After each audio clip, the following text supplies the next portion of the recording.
கிறிஸ்துக்கள் பிரியமான தேவனுடைய பிள்ளைகளே, இந்த நாளின் காலை நேரத்தில் இயேசுவின் நாமத்தினால் உங்களை அன்போடு வாழ்த்துகிறேன். தேவனுடைய அரவணைக்கும் கரம் இந்த நாளில் உங்களோடு கூட இருப்பதாக.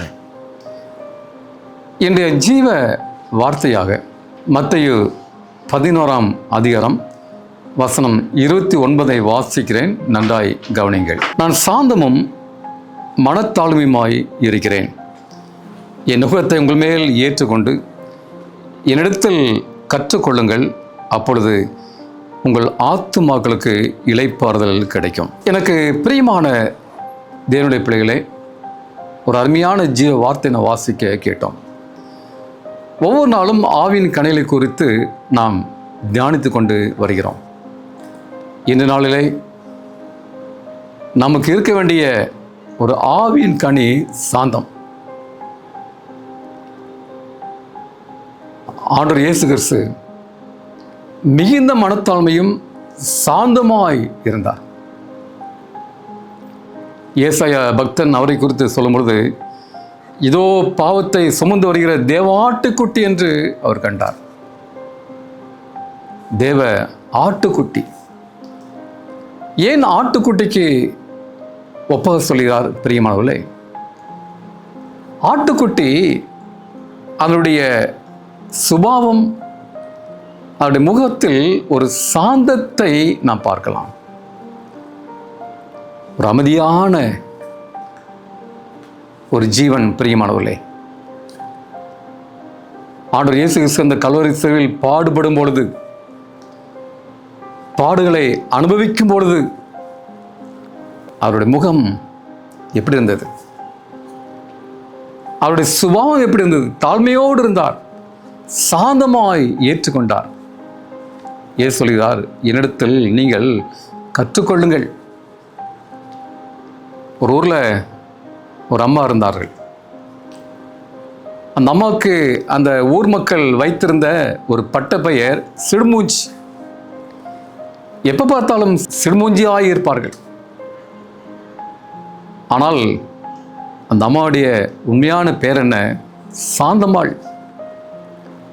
சாந்தம் என்று பெயர் இருக்கிறது, ஆனால் அவருடைய முகத்தில் வாழ்க்கையில் சாந்தம் இல்லை பிரியமானவர்களே. சாந்தம், அமைதி என்ற குணத்தோடு ஒத்திருக்கிறது. சாந்தம், அமைதி, ஒரு பொறுமை.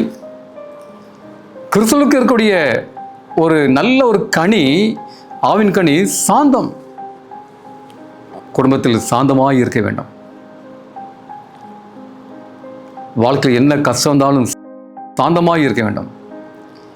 எல்லாற்றையும் சாந்தமாய் ஏற்றுக்கொள்ள வேண்டும். நம்முடைய பாவங்களை இயேசு கிறிஸ்து சாந்தமாய் ஏற்றுக்கொண்டாரே. குடும்பத்தில் சாந்தம் இருக்க வேண்டும், அமைதி இருக்க வேண்டும். சமுதாயத்தில், சபையில் பிரியமான தேவனுடைய பிள்ளைகளை சிந்தித்து பாருங்கள். அந்த சாந்த குணம் நம்மிடத்தில் இருக்கிறதா? மோசே அவன் சாந்த குணமுள்ளவனாய் இருந்தான்.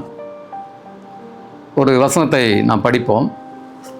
என்னாகமம் 12வது அதிகாரம் 3வது வசனத்திலே, மோசேயானவன் பூமியில் உள்ள சகல மனிதரிலும் மிகுந்த சாந்த குணமுள்ளவனாய் இருந்தான். பூமியில் உள்ள சகல மனிதரிலும் மோசேயானவன் மிகுந்த சாந்த குணமுள்ளவனாய் இருந்தான்.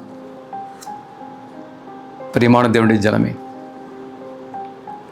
கிறிஸ்தவ வாழ்க்கையில் நமக்கு இருக்க வேண்டிய நல்ல ஒரு ஆவின் கனி சாந்தம். எங்கே கற்றுக்கொள்ள முடியும்? இயேசுவிடத்தில் கற்றுக்கொள்ள முடியும். அவரை நோக்கி பாருங்கள். நம்ம பட்ட பாடலை பாருங்கள். அந்த கல்வாரி சிலுவிலே அவர் சாந்தமாய் இல்லாவிட்டால், சாந்தமாய் பாடல்களை அனுபவிக்காவிட்டால், நாம் இன்றைக்கு இப்படி இருக்க மாட்டோம். என்றைக்கோ அழிந்து போய் இருப்போம் நம்முடைய பாவத்தினால். சாந்தமாய் வாழ்ந்தால் அவரிடத்தில் கற்றுக்கொள்வோம். பிரியமானவர்களே, உங்கள் சாந்த குணம் எல்லாருக்கும் தெரிய வேண்டாம். உங்கள் குடும்பத்தில், சபையில், சமுதாயத்தில் உங்களுடைய சாந்த குணம் தெரிய வேண்டும். அப்படிப்பட்ட வாழ்க்கை வாழ தேவன் கிருபை செய்வராக. நம் கண்களை மூடி ஜெபம் செய்வோம்.